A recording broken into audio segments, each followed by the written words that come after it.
Hello, hello, and welcome to part 3 of the finger drumming tutorial series.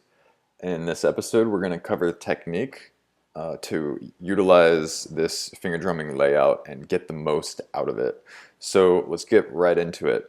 So the first thing to realize is there's essentially this whole layout is really all we're dealing with is that, right? Because it's mirrored. So we've got 8 different drums and then we're mirrored so we can play them with both hands.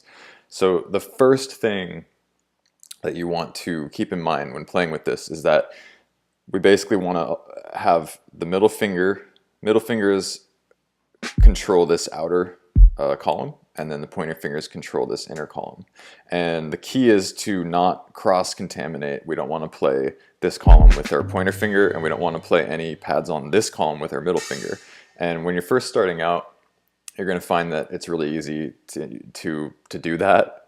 But the key is to not do it. Set a rule for yourself. So basically what we want to do is to train the fingers just like that.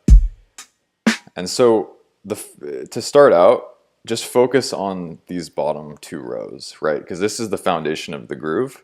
We've got the kick, closed hat, open hat, snare. I mean, that's the groove right there.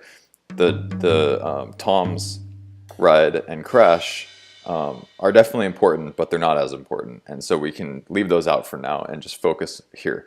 So basically, the key here is that you just want to start playing with these patterns, right?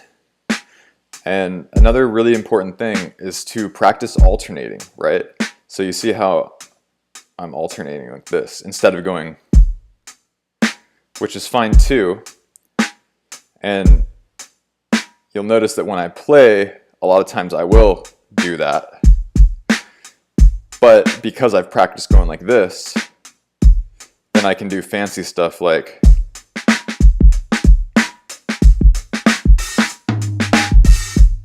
which I wouldn't be able to do if I didn't practice alternating. So practicing alternating is going to really allow us to do things with more speed, and you could do like a drum and bass beat or something like that where you're like,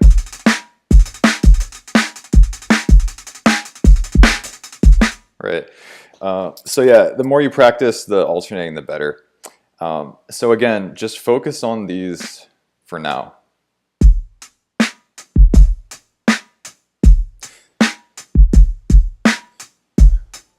And a really good rule when you're practicing is just always be alternating, right? Don't, if you want to do 2 kicks, right? So instead of going, I'm going to go.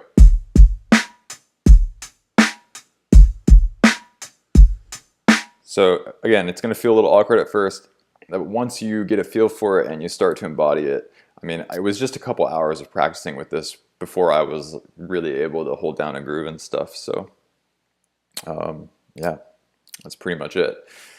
So just start with this, and then once you have a feel for it, then you can start tossing in little accents like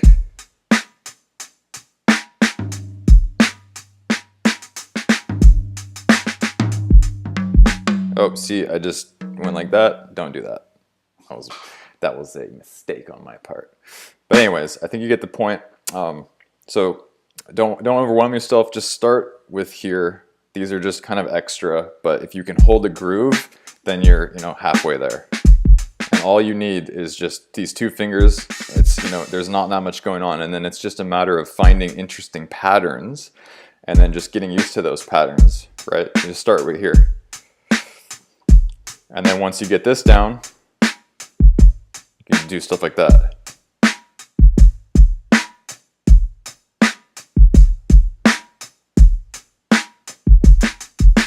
Right.